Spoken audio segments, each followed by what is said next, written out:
नमस्कार साथीहरू।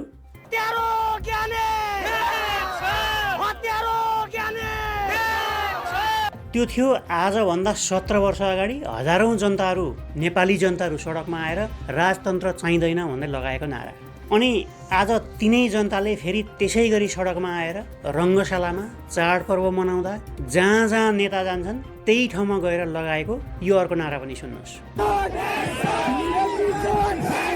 ठाउँ त्यही, जनता त्यही, देश त्यही, तर सिर्फ 16-17 वर्षभित्रमा नारा फेरिएको छ। समयको सुई घुमेर फेरि त्यही ठाउँमा आइपुगेको छ।